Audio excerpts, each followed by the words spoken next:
आप देख रहे हैं हमारी खास पेशकश कौन बनेगा सीएम। बिहार चुनाव से जुड़ी बड़ी खबरों के साथ हाजिर हम आपके साथ। मैं हूं आपके साथ विवेक शांडिल्य। बड़ी खबर आ रही है, बिहार में आज दूसरे चरण का मतदान शुरू हो गया है। बिहार में सुबह से ही मतदान जारी है और पोलिंग बूथ पर लंबी कतारें देखने को मिल रही है। पहले चरण की तरह ही तस्वीर आपको दिखा दें, लेकिन उससे पहले ब्रेकिंग न्यूज आपको बता दें। बीच लोग 122 सीटों पर मतदान शुरू हो गया है। 121 सीटों पर मतदान किया जा चुका है। 122 सीटों पर मतदान जारी है। चुनावी मैदान में 1302 उम्मीदवार मौजूद हैं। चुनाव के लिए 45,399 बूथ बनाए गए। 14 नवंबर को नतीजे आएंगे। बिहार में आज विधानसभा चुनाव के दूसरे और आखिरी फेज की वोटिंग जारी है। 20 जिलों की 122 सीटों पर मतदान किया जा रहा है। दूसरे फेज में 1302 उम्मीदवार मैदान में है। इनमें 12 बिहार सरकार के मंत्री हैं। चुनाव के लिए 45,399 बूथ बनाए गए। इनमें से 4,109 बूथों को संवेदनशील घोषित किया गया।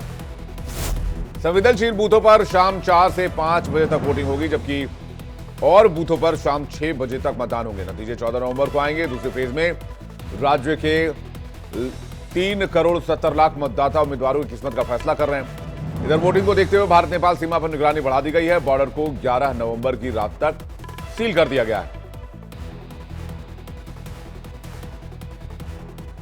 तो 14 नवंबर को नतीजे सबसे तेज देखिए इंडिया डेली पर हमारे साथ सुबह 6 बजे से लगातार आपको बड़ी खबर बता रहे हैं। बिहार में सेकेंड फेज का इलेक्शन जारी है।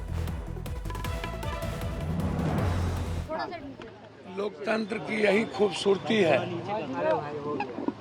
कि हम सब मिलकर इस देश को सुरक्षित रखें। जब इस लोकतंत्र को बनाने में नेताओं के द्वारा खरीदारी होती है, बेचे जाते हैं, जाली नोट का इस्तेमाल होता है और लोगों के अधिकार का हनन किया जाता है और सिर्फ नफरत की राजनीति, विनाश की राजनीति होती है, तब तकलीफ होता है। हम चाहते हैं पूर्णिया, सीमांचल, कोसी और बिहार का विकास, भ्रष्टाचार से मुक्त बिहार। देने आई तो बहुत उत्साहित थी और उन्हें वोट एक अच्छे नेता को दिया है जो अपने जनता के प्रति उत्तरदायी हो, जनता की जो समस्याएं हैं उनको जाने और उनका निवारण करे। नाम बताओ आपका? खुशी सुमन। खुशी सुमन। वोट कर दिया है और सबसे अपील है कि सब लोग वोट करें। हमने जलपान नहीं किया, पहले मतदान किया है, अभी जाके फिर जलपान करेंगे। बिहार में विकास के मुद्दे पर सब पूरा बिहार एकजुट है और हमें पूरी उम्मीद है कि विकास रुकेगा नहीं, तेजी से विकास आगे बढ़ेगा और विकास की जो धारा बही है वो जनता रुकने नहीं देगी। ये दूसरे चरण का फाइनल मतदान है, तो मैं बिहार के सारे अपने भाइयों बहनों, माताओं से, बुजुर्गों से, युवाओं से, महिलाओं से सबसे अपील करूंगा कि बड़ी से बड़ी संख्या में निकल के बिहार का भविष्य सुनिश्चित करें। पहले चरण में जो आपने ताकत दिखाई है उससे भी और ज़्यादा ताकत दिखाइए, क्योंकि सही मायनों में ये उन नेताओं की धुलाई करने का वक्त है जिन्होंने इस प्रदेश को पीछे किया, और आगे भी ऐसे नेताओं को कभी भी राजनीति में नहीं आने देना है। इसके लिए जनता की सहभागिता बहुत जरूरी है। बिहार के लोगों से अपील करेंगे कि पिछले चरण में जो रिकॉर्ड मतदान हुआ है उसको आज ब्रेक कीजिए। बिहार में बदलाव के लिए वोट कीजिए। अपने बच्चों के शिक्षा और रोजगार के लिए वोट कीजिए। जैसे पहले चरण में लोगों ने वोट किया है उससे भी ज्यादा बढ़ चढ़ के वोट कीजिए, ताकि 14 तारीख को बिहार में एक नई व्यवस्था बने, एक ऐसी व्यवस्था बने जिसमें आपके बच्चों के लिए पढ़ाई हो, आपके बच्चों के लिए रोजगार हो, बिहार से पलायन बंद हो, भ्रष्टाचार खत्म हो। ये आपका मौका है। आज अगर आप गलती कर गए, आज आप चूके, तो अगले 5 साल जिस व्यवस्था से आप त्रस्त हैं, जिस भ्रष्टाचार से आप परेशान हैं, जिस सरकार की जिन नाकामियों को आप गिनाते रहते हैं, रोज चर्चा करते हैं, उन्हीं नाकामियों के साथ आपको अगले 5 साल बिताने पड़ेंगे। मेरा अधिकार है पहला वोट देने का सरकार को। ऐसे राष्ट्र के लिए हम वोट देते हैं, अपना देश के लिए। शिक्षा, रोजगार और विकास, यही मेरी उम्मीद है अपने प्रत्याशी से। जो भी है करेंगे, जो भी है जिसको हमको अच्छा लगा उसको दिए हैं, जो सेवा कर सके, बस वही है। जन सेवा सामाजिक वो है उसको बनाना चाहिए, जो देने का वादा किया है वो करना चाहिए। कोई भी शिक्षा मंत्री बने यहाँ पे इसी की सोच के आए हैं। शिक्षा विभाग में कुछ परिवर्तन हो। जो महिला के सम्मान है, योजना मिल रहा है, सबको मिल रहा है, महिला लोग को मिलना चाहिए। और सेकेंड फेज के इलेक्शन को समझने के लिए मुद्दे क्या हैं, जातीय समीकरण क्या है, किस इलाके में वोटिंग हो रही है, वहां पर हिसाब किताब क्या है, चलते हैं अपनी सहयोगी नैना के पास, वो आपको बताएंगे डिटेल से सेकेंड फेज का गुणागणित। बिहार की राजनीति में जातिगत समीकरण हमेशा से एक निर्णायक भूमिका निभाता रहा है। विभिन्न जातियों में उनकी संख्या और उनकी राजनीतिक एकजुटता चुनाव के नतीजों में बहुत इंपॉर्टेंट रोल निभाती है। अब अगर बिहार में जातीय समीकरणों की बात करें तो बिहार में अति पिछड़ा वर्ग 36.1% है, पिछड़े वर्ग की संख्या 27.12% है, अनुसूचित जातियां बिहार में 19.65% हैं और अनुसूचित जनजातियों की अगर बात की जाए तो वो 1.68% हैं। अगड़ी जातियां 15.52% हैं। अब चुनाव में जीत के लिए अति पिछड़ा वर्ग यानी ईबीसी और महादलित जैसे बड़े और बिखरे हुए समूहों को साधने की जरूरत होती है। साथ ही अपने कोर वोट बैंक जैसे कि आरजेडी के लिए एमवाई, बीजेपी के लिए सवर्ण, इन सबको एकजुट रखना बहुत ज्यादा जरूरी होता है। अब जातियों का ये गणित सीटों के बंटवारे और उम्मीदवारों के चयन में भी बहुत प्रमुख भूमिका निभाते हैं। इसके अलावा स्थानीय मुद्दे हर चुनाव में बहुत अहम भूमिका भी निभाते हुए नजर आते हैं। अब पहले चरण में 121 सीटों पर मतदान हुआ और इस दौरान 64.66% मतदान दर्ज किया गया, जिसे रिकॉर्ड वोटिंग माना जा रहा है। इस रिकॉर्ड वोटिंग का संकेत आखिर क्या है? क्या ये बदलाव की तरफ एक तरह से इशारा है या फिर वर्तमान सत्ता पर दोबारा से भरोसा जताने की इच्छा? इस पर अलग अलग दावे भी सामने आते हैं, लेकिन इस बार बिहार के अहम मुद्दे क्या कुछ कह रहे हैं वो भी आपको जानना चाहिए, जिन पर लोगों ने बढ़ चढ़कर चुनाव में हिस्सा लिया। बिहार में अगर चुनावों के बड़े मुद्दों की बात करें तो बिहार में बेरोजगारी बहुत महत्वपूर्ण मुद्दा है, खासतौर से युवाओं के लिहाज से। कानून व्यवस्था, यहां पर भ्रष्टाचार, महिला उत्पीड़न और विकास। इस चुनाव में रोजगार और पलायन का मुद्दा ज्यादा गूंजता हुआ नजर आता है। साथ ही जंगल राज की याद दिलाकर वोटरों में डर या फिर असुरक्षा का नैरेटिव बनाने की कोशिश भी जमकर की गई। दूसरा मुद्दा है कानून व्यवस्था का। भ्रष्टाचार जैसे मुद्दे अक्सर बिहार की राजनीति में रखे हैं, क्योंकि हर दल ने वहां पर दशकों से चुनाव में भ्रष्टाचार खत्म करने की बात कही। अब महिलाओं को लेकर भी एक बड़ा मुद्दा इन चुनावों में उभरा है, क्योंकि खुद नीतीश कुमार से लेकर तेजस्वी यादव और बीजेपी लगातार महिला सशक्तिकरण की बातें कहती रही हैं। इसके बाद में विकास, जिससे बिहार अभी भी कहीं ना कहीं अनजान माना जाता है, अछूता माना जाता है। अब आइए बिहार में धार्मिक समीकरण भी समझ लेते हैं। हिंदुओं की अगर संख्या की बात की जाए तो बिहार में 81% हिंदू हैं, तो मुसलमान करीब 17% उनकी संख्या है। बिहार की कुल आबादी में हिंदू सवर्ण जातियों, जिसमें ब्राह्मण, राजपूत, भूमिहार और कायस्थ आते हैं, उनकी भागीदारी लगभग 15.5% है। राजनीतिक रूप से ये एक प्रभावशाली समूह है। कई दशक पहले अन्य पिछड़ा वर्ग ओबीसी की राजनीति के उभार से पहले ये जातियां बिहार की सत्ता और प्रशासन में प्रमुखता से रहीं और इस तलाश ने सवर्ण मतदाताओं को भारतीय जनता पार्टी से जोड़ा। तब से लेकर आज तक हिंदू सवर्ण जातियां बीजेपी के लिए सबसे मजबूत और विश्वसनीय कोर वोटर बैंक बन गई। अब वर्तमान में राजपूत, ब्राह्मण, भूमिहार और कायस्थ मतदाता लगभग पूरी तरह से एनडीए के साथ में खड़े हुए नजर आते हैं, उसमें भी बीजेपी के साथ में। वहीं अगर मैं मुस्लिम वोट बैंक की बात करूं तो मुस्लिम वोट बिहार की कुल आबादी में अहम भूमिका निभाते हैं। 17.7% एक तरह से मुस्लिम वोटर्स हैं और ये वर्ग राज्य के चुनावों में एक निर्णायक शक्ति रखता है। वैसे अक्सर माना जाता है कि मुस्लिम समुदाय सामाजिक रूप से अपर कास्ट या पिछड़ा वर्ग, जिसे बीसी, या फिर अति पिछड़ा वर्ग और अनुसूचित जाति जैसे अलग अलग समूहों में बटा हुआ है। हालांकि ज्यादातर मुस्लिम ओबीसी और ईबीसी वर्ग में आते हैं, लेकिन बावजूद इसके ये मतदाता चुनाव के दौरान एक समुदाय की तरह वोट करते हैं। और आइए अब आपको बताते हैं बिहार विधानसभा के पिछले चुनावों में कौन सा दल कितनी सीटों पर कब्जा कर पाया था। पिछले चुनावों में आरजेडी यानी कि राष्ट्रीय जनता दल सबसे बड़ी पार्टी बनकर उभरी थी। आरजेडी ने पिछली बार 75 सीटों पर जीत हासिल की थी। आरजेडी के बाद में बीजेपी दूसरी सबसे बड़ी पार्टी रही। बीजेपी को 74 सीटें मिली। फिलहाल बिहार की सत्ता में काबिज और बीजेपी की सहयोगी पार्टी जनता दल यूनाइटेड यानी जेडीयू, उसने 43 सीटों पर जीत हासिल की थी। आरजेडी की सहयोगी कांग्रेस बिहार विधानसभा के पिछले चुनावों में मात्र 19 सीटों पर ही जीत हासिल कर पाई थी।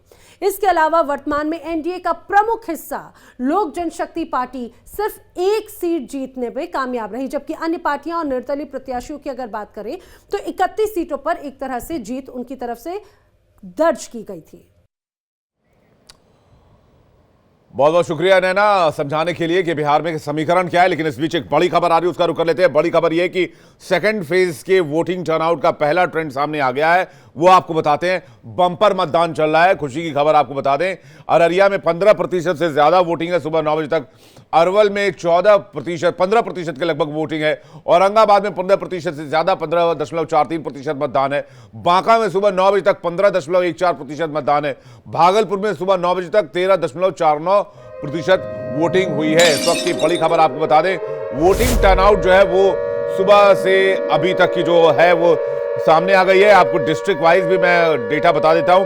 अररिया में 15.34% मतदान, अरवल में 14.95 लगभग 15% मतदान, औरंगाबाद में 15.43% मतदान, बांका में 15.14% मतदान, भागलपुर में 13.43% मतदान, गया में 15.97% मतदान। यानी गया में बंपर वोटिंग लगभग 16% गया टच करने वाला है। गया में सबसे ज्यादा वोटिंग परसेंटेज दिख रहा है। जहानाबाद में कम है 13.81%, जमुई में 15.77%, कैमूर भभुआ में 15.08%, कटिहार में 13.77%, किशनगंज में 15.81%, मधुबनी में 13.25%, नवादा में 13.46%, पश्चिम चंपारण में 15.04%, पूर्णिया में 15.54%, पूर्वी चंपारण में 14.11%, रोहतास में 14.16%, सीहोर में 13.94%, सीतामढ़ी में 13.49%,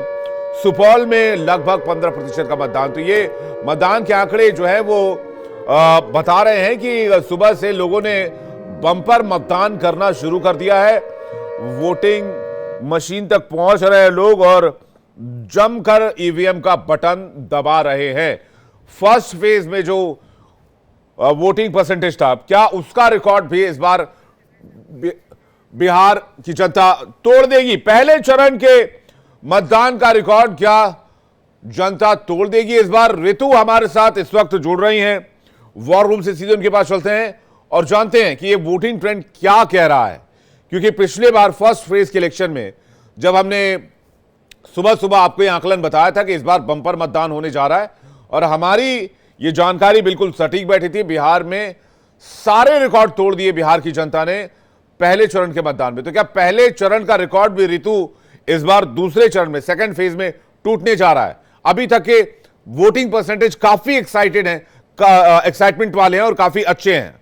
जी बिल्कुल आपने ठीक कहा है। और ऐसे में जब आप आंकड़े गिनवा रहे थे उस दौरान भी सबसे महत्वपूर्ण चीज यही निकलकर सामने आ रही थी कि वोटर टर्नआउट किस तरीके से इंपैक्ट देगा इस बिहार इलेक्शन में। पूरा अगर कहें कमोवेश किस तरीके से असर डालने वाला है ये वोटर टर्नआउट। क्योंकि पहले फेज में हमने देखा था बंपर वोटर्स निकले थे अपने घरों से बाहर, 65 तकरीबन फीसदी रहे थे वोटर्स लिस्ट की अगर बात करें। और ऐसे में अभी एनडीए वर्सेस महागठबंधन की जो ये लड़ाई है, बिहार की सत्ता पर कौन काबिज होगा, लोकतंत्र का ये महापर्व है और बढ़ चढ़कर जो उत्साह है, जो लोग हैं यहाँ पर दिखाते हुए नजर आ रहे हैं। मुद्दे तमाम जो इस दौरान सामने आए, बेरोजगारी हो या फिर इसके अलावा जंगल राज हो, तमाम चीजें। लेकिन इसके अलावा भी अगर हम कहें, आज दूसरा और आखिरी फेज का चुनाव है बिहार का। बिहार वही धरती जहां से कहा जाता है कि कई राजनीतिक जो है कनेक्शन शुरू से ही जुड़ते आए हैं। और ऐसे में आज का दंगल कैसे रहने वाला है, आज की जो सियासत कहीं ना कहीं कहे तो सियासत बिहार की जो है वो कैसी होने वाली है, कैसे लोग यहाँ पर कौन कौन से इंटरेस्ट लेकर के पहुंचने वाले हैं ईवीएम्स तक। और ऐसे में खास तौर पर सबसे महत्वपूर्ण भूमिका जो है आपको बता दें कि वो जो बूथ्स पे लोग पहुंच रहे हैं वो मुद्दे कौन कौन से रहने वाले हैं, जो उन्हें एक्साइट कर रहे हैं, वो उत्साह की वजह क्या है, ये वोटर टर्नआउट बढ़ क्यों रहा है, आखिर ये क्या दिखाता है? पक्ष में है या ऋतु कह रहे हैं महिलाओं और युवाओं की भागीदारी बहुत ज्यादा है पिछले फेज में भी, यानी कि फर्स्ट फेज में भी महिलाओं और युवाओं की भागीदारी जो है वो बहुत ज्यादा देखने को मिली। अब हर दल का इस पर अपनी दावेदारी है। तेजस्वी कह रहे हैं कि वो युवा जो है बढ़ चढ़कर उनके लिए वोट कर रहे हैं। बीजेपी कह रही है कि महिलाएं अगर आगे आए, युवा अगर आगे आए तो ये बीजेपी के फेवर में जा रहा है।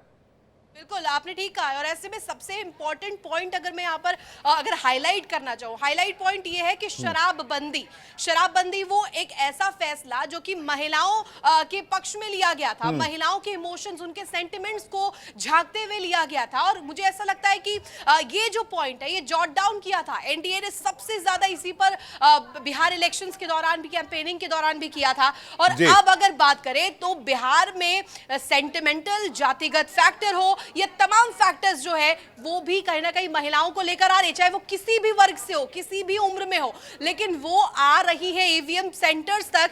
ये अपने आप में सबसे एक्साइटिंग चीज है इस इलेक्शन में। सबसे इंपॉर्टेंट आपको बताऊं, और आपको बता दूं कि एनडीए और महागठबंधन के बीच जो लड़ाई है ये इसलिए भी दिलचस्प हो जाती है क्योंकि महागठबंधन एक तरफ बहुत ज्यादा एक्साइटेड थी, हम बहुत कॉन्फिडेंट है कहते हुए नजर आए, लेकिन कई ऐसी सीट्स है जहां पर फ्रेंडली भी लड़ रहे हैं। मतलब ये तो समझ से परे है कि कहीं राजद और अगर कहें तो वीआईपी के जो कैंडिडेट्स हैं आगे खड़े हैं, अगर कांग्रेस के प्रत्याशी है वो भी राजद से कहीं ना कहीं कंपीट कर रहे हैं एक ही सीट पर।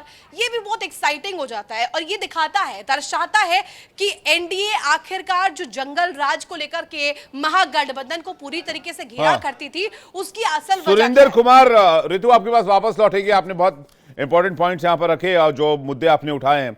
12 मंत्री भी हैं बिहार सरकार के जो इस बार के फेज में कॉम्पीट कर रहे हैं, यानी उन मंत्रियों की किस्मत का फैसला भी आज ईवीएम में कैद हो जाएगा। हमारे साथ इस वक्त सुरेंद्र कुमार, प्रवक्ता बीजेपी, जुड़ रहे हैं। सुरेंद्र जी बहुत स्वागत है आपका। शिवानंद हुलियालकर जी जुड़ रहे हैं। शिवानंद हुलियालकर जी आपका बहुत स्वागत है। आप दोनों को गुड मॉर्निंग, सुप्रभात और आज के इलेक्शन के लिए आप दोनों को शुभकामनाएं। पहला सवाल है सुरेंद्र कुमार जी आपसे लेता हूं। फर्स्ट फेज में बंपर वोटिंग, सेकेंड फेज का रुझान अभी से पता चल गया शुरुआत में 16% को टच कर रहा है किसी किसी इलाके में वोटिंग। ये शाम तक होते होते मुझे लगता है ये अप्रॉक्स 70%, पिछली बार भी मैंने अप्रॉक्स 70% का एक डेटा लिया था, सुबह में ही मैंने प्रेडिक्ट किया था और प्रेडिक्शन शाम तक बिल्कुल फिट बैठा हो। 66-67% तक वोटिंग, मतदान परसेंटेज रहा। आप मान रहे हैं कि आपकी फेवर में जा रहा है सब कुछ? जी देखिए, सबसे पहले तो मैं आपके चैनल के माध्यम से मैं हमारे मतदाताओं को बहुत बहुत बधाई और शुभकामनाएं। और मैं चाहूंगा कि वो घर से बाहर निकले, जो परसेंटेज अभी आपने दिखाया और इसको और आगे बढ़ाएं और विकसित बिहार को और आगे बढ़ाने में अपना सहयोग देने का काम करें। दूसरी चीज, आपने कहा कि पहली बार जो पहले चरण का जो मतदान हुई वो बम्पर इसलिए हुआ कि देखिए बिहार के अंदर जो है एनडीए गठबंधन जो है उन्होंने जो मैनिफेस्टो जो लेके आया, हमारी सरकार ने जो मैनिफेस्टो लेके आया वो जमीन तक जो है पहुंचाने वाला मैनिफेस्टो था। हमारी सरकार ने जो काम किया हमने उनको लेके आया और जनता को हमने बताने का काम किया कि आप पटना एयरपोर्ट पे चले जाओ, चाहे आप पटना से बेगूसराय चले जाओ, पटना से गया चले जाओ, ये हम जो रोड हमारी सरकार ने बनाया, एयरपोर्ट जो हमारी सरकार ने बनाने का काम किया, युवाओं को जो रोजगार देने का काम किया, जो महिलाओं को सुरक्षा देने का काम किया हमारी सरकार ने, हम उस आधार पे जो है वोट मांगने का काम किया। यही हमारे विपक्ष के लोग, अभी ऋतु जी कह रही थी कि कहीं पे कांग्रेस और आरजेडी है, कहीं पे कांग्रेस और वीआईपी है और कहीं पे वीआईपी और आरजेडी है, तो इनकी तो गठबंधन ही सही नहीं चल रहा है, तो ये लोगों को सही दशा दिशा क्या दे पाएंगे? तो कहीं ऐसा तो नहीं है कि एंटी इनकम्बेंसी वाला वोट पड़ रहा है और आप कह रहे हैं कि भाई आपकी फेवर में जा रहा है? नहीं, कहां बढ़ रहा है? ये तो हमारे लिए बढ़ रहा है। तो बक्सा का अंदर थोड़ी देखे हैं, अभी मशीन के अंदर थोड़ी क्या जला है आपको थोड़ी पता है? वो तो 14 नवंबर को पता चलेगा। नहीं, वो ना तो हमको पता ना आपको पता है। ये तो जो बंद हो गई वो बंद है, लेकिन पूरा भरोसा है, हमारे अपने वोटरों के ऊपर। वो तो शिवानंद जी को भी भरोसा है। शिवानंद जी कह रहे हैं उन्होंने सरकार बना ली और और उनके पास जो पूरे आंकड़े आने वाले हैं बहुत जबरदस्त तरीके से, वो चुनाव जीतने वाले, उनको भी पूरा भरोसा है। मैं शिवानंद जी से सवाल लूं, लेकिन पहले रितु के पास चलते हैं। वो आपको जिलेवार आंकड़े बताएंगे कि कहां किस जिले में कितना प्रतिशत मतदान हुआ है। रितु, जिस तरीके से जब चर्चा हो रही थी, ये बात भी सामने आई थी कि हर जिले में किस तरीके से वोटिंग टर्नआउट निकल के आने वाला है और क्या कुछ समीकरण वहां पर है। सबसे दिलचस्प हो जाता है, 20 जिले हैं कुल और 122 सीटें हैं। कौन इस बार बिहार की जो सियासत है उसका राजा रहने वाला है, ताज किसके सर पर सजने वाला है, ये बहुत इंपॉर्टेंट हो जाता है। और दूसरे चरण का ये मतदान अभी भी जारी है, यानी कि मत पेटियों में अभी भी मत डाले जा रहे हैं। और आपको कुछ आंकड़े बता देते हैं।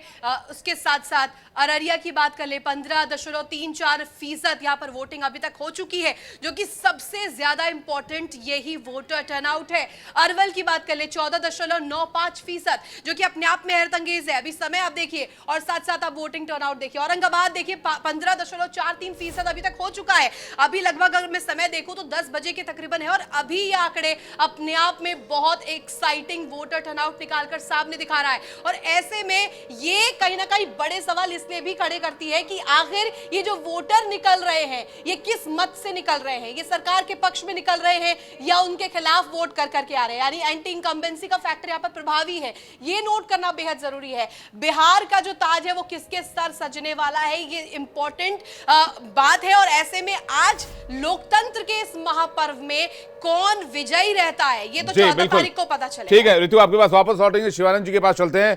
शिवानंद जी को भी पूरा भरोसा है, लेकिन शिवानंद जी के ऊपर बिहार की जनता को कितना भरोसा है मैटर ये करता है। शिवानंद जी का भरोसा मैटर नहीं करता है। शिवानंद जी क्या कहेंगे आप? बम्पर मतदान तो आप हैं इत्मीनान? Sir very very good morning Vivek sir और वेरी गुड मॉर्निंग जी। और हमारे लिए महागठबंधन के लिए बहुत अच्छा न्यूज है, गुड न्यूज है।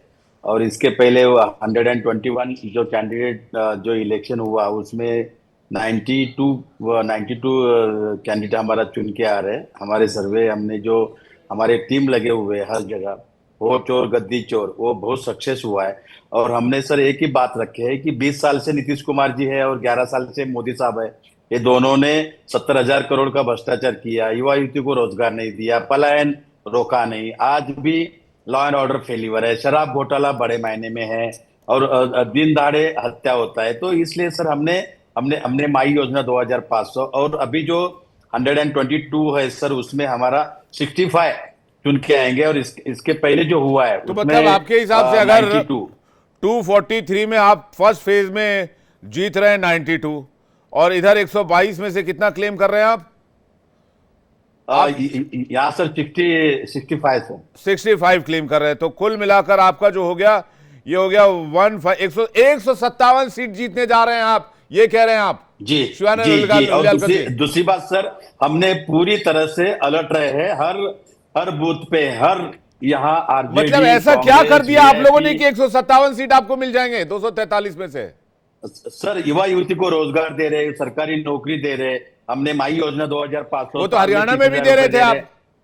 नहीं 20 साल और 11 साल छत्तीसगढ़ में भी दे रहे थे, मध्य प्रदेश में भी दे रहे थे। नहीं चुनाव सामने रख के माता भगिनी को 10,000 रुपए दिया। अरे पुरुषों ने क्या किया, अरे सीनियर सिटीजन ने क्या किया, हेल्थ के बारे में, एजुकेशन के बारे में, कौन सा एम्स चालू किया, मेडिकल कॉलेज कौन सा चालू किया, एजुकेशन कौन सा अच्छा काम किया, किसान के लिए कौन सा अच्छा काम किया। 20 साल में देश भर में कई एम्स खुल गए आप। ठीक है, आपको सुरेंद्र जी जवाब देना चाह रहे हैं। सुरेंद्र जी जल्दी से, समय सीमित है भाई, आप इनसे पूछिए। ये तो कह रहे हैं कि पहले चरण में इनको 92। अरे भाई ये तो अभी आप बात कर रहे थे कि अंदर में जो बक्सा में चला गया उसका कोई आकलन नहीं कर सकते हैं, लेकिन ये तो आकलन भी कर रही है, इनकी तो सरकार बन गई। अरे भाई किस आधार पे आपका जो मैनिफेस्टो आया, आपने कहा कि एक घर में नौकरी देंगे, अभी तक आपने ब्लूप्रिंट लेके नहीं आया। दूसरे चरण का वोटिंग खत्म होने वाला है कुछ ही घंटों में। आपने जो वायदा किया उस पे अगर आप 1% भी अगर खरा उतरते तो शायद बिहार की जनता। हाँ शिवानंद जी, ये ब्लूप्रिंट क्या है, ये ब्लूप्रिंट क्या है, ये जरा बता दीजिएगा। 13.5 करोड़ की आबादी, अगर एक घर में 6 लोग भी पकड़े औसत तो लगभग 2 करोड़ के आसपास, 2.25 करोड़ के आसपास मामला बनता है। परिवार 2 करोड़ परिवार लगभग, चलिए 1.5 करोड़ भी लेते, 1.5 करोड़ सरकारी नौकरी लाएंगे कहां से? विवेक सर हर घर पे सरकारी नौकरी देंगे। कैसे? माता बहन को 25 लाख रुपए हम हेल्थ के केयर रखेंगे, एजुकेशन। अरे भाई साहब, मैंने आपको सिंपल आंकड़ा बताया, 13.5 करोड़ की आबादी में मान लीजिए 2 करोड़ परिवार है। 2 करोड़ परिवार में आप मान लीजिए आपने, चलिए मैं 50% का रेशियो लेकर चलता हूं, तो सिंपल हिसाब है 1 करोड़ नौकरी आपको जनरेट करनी पड़ेगी, वो भी सरकारी मिनिमम रेशियो लेकर चल रहा है। विवेक सर, मेरे को 30 सेकंड बोलने दीजिए सर, प्लीज। सर फार्मूला बता दीजिए ना शिवानंद भाई। देखिए, देश के पंतप्रधान नरेंद्र मोदी जी 2 करोड़ नौकरी तो नहीं दिया, 15 लाख रुपए तो नहीं दिया, झूठ पे झूठ बोल रहे हैं। मतलब आप भी नहीं देंगे? कोई डेवलपमेंट नहीं किया, मतलब आप भी नहीं देंगे?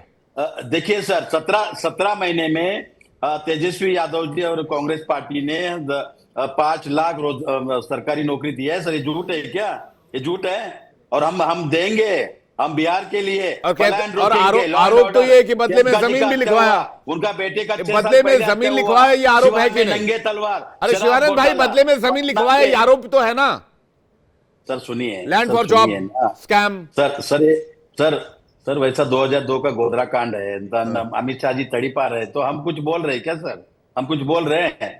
70,000 करोड़ का ये महीने नहीं बोल रहे। ठीक है सुरेंद्र जी, जल्दी 10 सेकंड।